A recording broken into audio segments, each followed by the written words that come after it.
নমস্কার, আমি প্রিয়দর্শিনী মুখার্জি। আপনারা সবাই কেমন আছেন? আজকে একটা অন্যরকম বিষয় নিয়ে আলোচনা করতে এলাম। অনেকেই আমাকে অনুরোধ করছে যে অনেক সময় দেখা যায় না, ঘরে স্বামী-স্ত্রীর মধ্যে খুব বেশি অশান্তি হচ্ছে।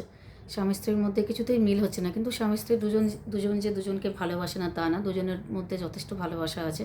তারপরেও কিন্তু দুজনের মধ্যে মিল থাকছে না। প্রায়ই অশান্তি লেগে থাকছে। ঝগড়া, কলহ, বিবাদ হতেই থাকছে সংসারে।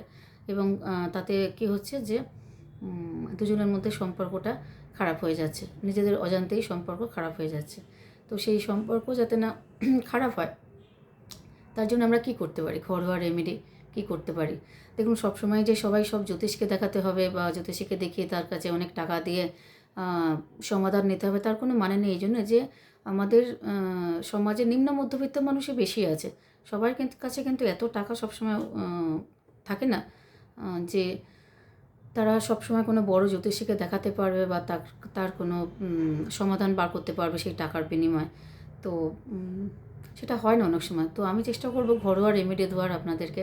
যাদের দেখছেন স্বামী স্ত্রীর মধ্যে অসুবিধা হচ্ছে, ঝগড়া অশান্তি হচ্ছে, কোনো কারণ ছাড়াই ঝগড়া অশান্তি হয়ে যাচ্ছে। আপনারা চাইছেন মিলেমিশে থাকতে, কিন্তু আপনারা মিলেমিশে থাকতে পারছেন না কোনো কারণে। ঝগড়া অশান্তি আপনাদের হয়েই যাচ্ছে কোনো না কোনো কারণে। তো এরকম যদি কোনো সময় আসে, তো প্রথমেই কী করবেন, ঘরোয়া রেমেডি আমি বলে দিচ্ছি আপনাদেরকে। প্লিজ একটু শোনার চেষ্টা করবেন, কাজে লাগবে আপনাদের সবাই জীবনে।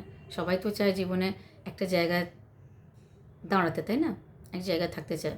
কে আর ডিভোর্স চায় জীবনে বলুন? আর আজকাল তো ডিভোর্সের ছড়াছড়ি। ডিভোর্স করার দরকার নেই। যে সম্পর্ক সেটা এমনিই ভালো থাকবে। আমি বলে দিচ্ছি কিছু ঘরোয়া রেমেডি, যাতে আপনাদের সম্পর্ক ভালো থাকতে পারে। তো প্রথমে কী করবেন?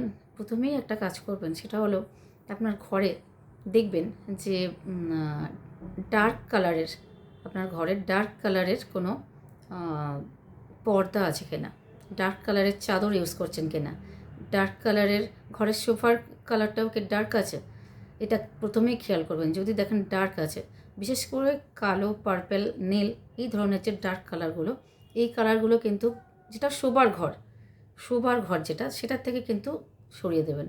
অন্য ঘরে আপনি অন্য কালার রাখতেই পারেন, কোনো অসুবিধা নেই। কিন্তু শোবার ঘর যেটা, যে সময়টাতে স্বামী স্ত্রী সবচেয়ে বেশি কাছে থাকে, সেটা শোবার ঘর। তো শোবার ঘরের কার্টেন বা চাদর, বেডশিট, পর্দার কভার, এই সোফার কভার যদি কোনো ডার্ক কালারের থাকে, তো প্রথমেই সেটা আগে সরিয়ে দিন। দিয়ে হালকা কালার ইউজ করুন। হালকা কালার ইউজ করলে দেখবেন জীবনে অনেক শান্তি পাবেন। ঝগড়া বিবাদ অনেকটাই কমে যাবে, অনেকটাই অংশে কমে যাবে। কিছুদিন করে দেখুন না, 1 মাস করুন, হালকা কালারের সব কিছু দিন।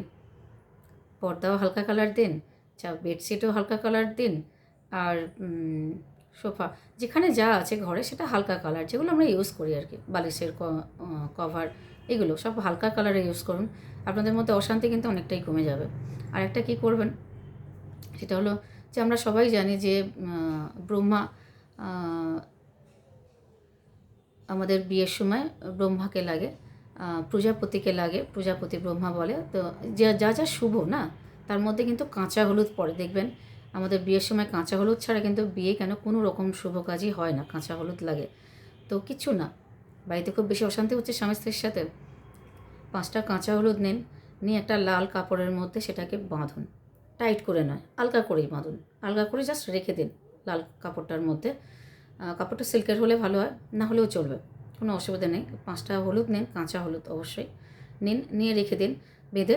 কী করবেন না, বিছনার নিচে রাখতে পারেন, আর খাটের তলাতেও রাখতে পারেন, বা এমন জায়গায় রাখুন যেখানে কারোর পা লাগবে না, ঠিক আছে? আর এমন জায়গায় রাখুন যাতে হলুদটার উপর চাপ না পড়ে, এমন জায়গায় রাখুন।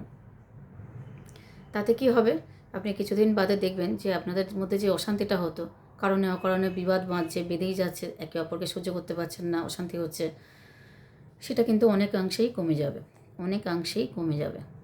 তো আর একটা ব্যাপার হলো যে হলুদটা কিন্তু খেয়াল রাখতে হবে, যদি শুকিয়ে আসে তখন কিন্তু হলুদটা আবার চেঞ্জ করতে হবে। যদি এইটুকুই করতে পারেন, হ্যাঁ, মাসে 1 মাস অন্তর অন্তর চেঞ্জ করলেন হলুদটা, আবার নতুন হলুদ রাখলেন, ঠিক আছে? ওইভাবে আপনারা এরকমভাবে যদি কিছু সাধারণ রেমেডি যদি ফলো করেন না, তাতে কিন্তু আপনাদের স্বামী স্ত্রীর মধ্যে ঝগড়া অনেকটাই কমে যাবে।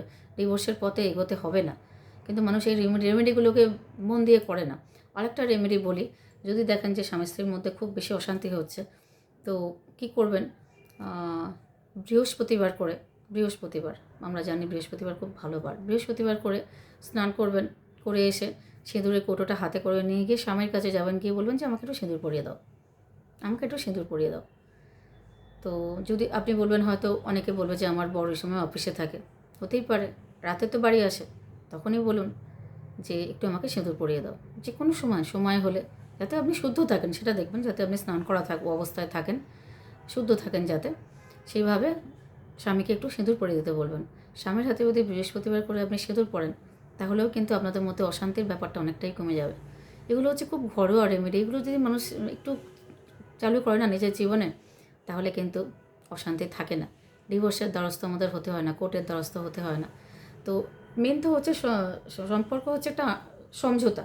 সম্পর্কটাকে স্বামী স্ত্রীর মধ্যে যখন ঝগড়া বাঁধে না, তখন আমরা কি ভাবি যে আমাকে ও এইটা বলেছে, আমি ওকে ছাড়বো না।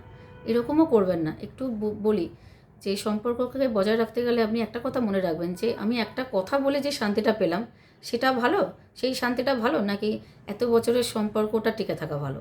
ধরুন আপনার স্বামীর সাথে আপনার 10 বছরের সম্পর্ক, সেই সম্পর্কটা টিকে রাখা ভালো, না আপনি একটা কথা বলে শান্তি পেলেন যে তাতে আপনাদের সম্পর্কটা নষ্ট হয়ে গেল, সেটা ভালো।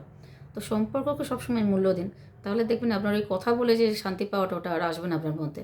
একটা কথার জন্য যদি আপনাদের 10 বছরের বা 15 বছরের সম্পর্ক নষ্ট হয়ে যায়, সেটা কি লাভ হলো আপনার? আখেরে আখেরে আপনার ক্ষতিই হলো। সেই জন্যে যদি মুখটাকে একটু সংযত করতে পারেন, বাক সংযত করতে পারেন, একতরফা সহ্য করুন না। সহ্য করলে যদি তার পরিবর্তে সম্পর্কটা বজায় থাকে, সেটাই তো ভালো, তাই নাকি? সেও কি আপনাকে ভালোবাসে না? নিশ্চয়ই ভালোবাসে, কিন্তু কি হয়, আমরা একে একজন এক জায়গা থেকে বড় হই, আর একজন আরেক জায়গা থেকে বড় হয়। ধরুন আমি এক জায়গাতে বড় হয়েছি, আমার বাবা মা, আমার শিক্ষা দীক্ষা পুরোপুরি আলাদা। আর আরেকজন যে আমার স্বামী, সেও আরেক জায়গায় বড় হয়েছে, তার বাবা মা, তার শিক্ষা দীক্ষা পুরোপুরি আলাদা। তো দুটো ফ্যামিলি পুরো আলাদা, দুজনের শৈশব আলাদা। তাহলে দুজনের মধ্যে তো আলাদা কিছু থাকতেই পারে, মতের মিল তো নাই হতে পারে। কিন্তু আপনি যদি চিন্তা করেন যে না, আমার সাথে ওর সব 100% মিলতে হবে, সেটার কোনো মানে নেই। আমি অনেক দেখেছি যাদের জটক মিল বলে না, আগেকার দিনে বিয়ে হতো কি জটক মিলিয়ে, যে কতগুলো গুণ মেলে তাহলে বিয়ে দেওয়া, অন্তত 18টা গুণ মিললে তখন বিয়ে দিত আগেকার দিনে। কিন্তু আমি দেখেছি চারটে হয়তো মিলেছে, কিন্তু তারা দেখেছি আমি 50 বছর 52 বছর সংসার করেছে, তাদের মধ্যে কোনো ডিভোর্স আসেনি। কিন্তু আমি এও দেখেছি অনেকগুলো গুণ মিলেছে, কিন্তু তাদের মধ্যে অহরহ ঝগড়া হয় এবং তারা ডিভোর্সের দিকে পা বাড়িয়েছে, ডিভোর্স হয়েও গেছে অনেকের। তার মানে হচ্ছে আপনি আপনার কি মিললো না মিললো ওটা পুরোপুরি মনের ব্যাপার। আপনি যদি মনে করেন প্রথম থেকে যে সম্পর্কটাকে আমি টিকিয়ে রাখবো, সম্পর্কটাকে যদি মূল্য দেন, তাহলে সেই সম্পর্ক টিকবে। আর যদি আপনি মনে করেন যে আমি হেরে গেলাম, ও জিতে গেল, জেতা হারার বা জিতে গেলেই সমস্যা, তখন সম্পর্ক টলমল করে, সম্পর্ক থাকে না। নিজে যদি একটু ছাড়তে শেখেন, একটু ত্যাগ করেন, হ্যাঁ, হয়তো আপনার স্বামী একটু খিটখিট করছে, কারণ সে সারাদিন বাইরে খাটে, নানা রকম টেনশন সামলায়, অফিসে হয়তো বস কিছু বলেছে, কখন কী জন্যে কী বলছে আপনি জানতেই পারলেন না, আপনি বাড়িতে আছেন, বাড়িটা সামলাচ্ছেন, ঠিক আছে, সে হয়তো আপনাকে এসে দু একটা কথা বললো, আপনিও রেগে গেলেন। এইভাবে জীবন চলবে না। এক তো এই রেমেডিগুলো বললাম, প্লিজ এগুলো ফলো করবেন, আর একটু চেষ্টা করবেন যে সম্পর্ককে মূল্য দিতে। যদি একটা কথার জন্য 15 বছরের সম্পর্ক শেষ হয়ে যায়, তাহলে সেই কথা নাই বা বললেন, সে কথাটা বলবেন না, সে কথাটা ছেড়ে দেবেন। মনে রাখবেন যে এই কথাটা বলার জন্য আপনার মনে হয়তো শান্তি হলো, কিন্তু সারা জীবনের মতো আপনার শান্তি জীবন থেকে চলে গেল, কারণ সেই মানুষটার সাথে আপনার সম্পর্ক কিন্তু ওখান থেকেই খারাপ হতে শুরু করলো। একটা কথার থেকে কিন্তু সম্পর্কটা আস্তে আস্তে একটা জায়গায় গিয়ে একেবারে তেতো হয়ে যায়। ওই একটা কথা মনে হয়তো একটা তো কথা বলেছি, ঠিক আছে আর বলবো না, কিন্তু ওই একটা কথা জমতে জমতে না অনেকগুলো কথা হয়। যেমন বিন্দু বিন্দু জমে একদিন জল হয়, অনেক বড় সমুদ্র রাশি হয়ে যায়, সেরকমই। তো সবসময় চেষ্টা করবেন যে জীবনে সম্পর্কটাকে মূল্য দিতে, তাহলে কিন্তু সম্পর্কটা এত সহজে নষ্ট হয়ে যাবে না। স্বামী স্ত্রীর মধ্যে সবসময় যে ঝগড়াঝাটি হয়, আমাদের জীবনে কি শান্তি থাকে বলুন তো? আমরা তো পরের ঘর থেকে আসি, আবার আমরা নিজের ঘর থেকে চলে আসি অন্যের ঘরে, সেই ঘরটাকে আমরা নিজের করে নিই। নিজের করে নেওয়া, বলা আর করার মধ্যে অনেক পার্থক্য। আপনি যদি নিজের মনে করতেন, তাহলে সব কথা ধরতেন না। আমরা কি আমার মার সব কথা ধরি, না বাবার সব কথা ধরি না, তারা নিজের লোক বলে ছেড়ে দিই। তো স্বামীকেও ছেড়ে দিন না, নিজের লোকই মনে করুন, সেও তো আপনার খুব কাছের, আপনার কেউ না, কিন্তু সবচেয়ে কাছের, তাই নাকি? তো সম্পর্কটাকে মূল্য দেওয়াটা, সম্পর্কটাকে ধরে রাখা কিছুটা আপনারও দায়িত্ব কর্তব্যের মধ্যে পড়ে। এই নয় যে সবসময় ঝগড়া হচ্ছে মানে তার দোষ, আবার সবসময় ঝগড়া হচ্ছে মানে আপনার দোষ, তাও নয়। কিছু কিছু রেমেডি যদি মেনে চলতে পারেন, আমি যেগুলো বললাম সেগুলো, বা আগে যেগুলো বললাম যে ডার্ক কালারের কিছু রাখবেন না বাড়িতে, শোয়ার ঘরে কিছু রাখবেন না, ইউজ করবেন না, হালকা কালার ইউজ করুন। আর হলুদ রাখুন, হ্যাঁ, বিছানার তলায় হোক, যেখানে চাপ পড়বে না এরকম জায়গায় রাখুন হলুদ। আর সিঁদুর পরিয়ে দিতে বলুন একটু। আপনাকে যখনই সে সিঁদুর পরাবে তার কিন্তু মনে হবে যে এই সম্পর্কটা বোধহয় আমাদের খারাপ হচ্ছে, যে সেটা ঠিক নয়, আমি তোকে সিঁদুর পরিয়ে এনেছি। ছোটো ছোটো রেমেডি যদি ফলো করতে পারেন জীবন অনেক ভালো হয়ে যাবে। আজকের মতো নমস্কার।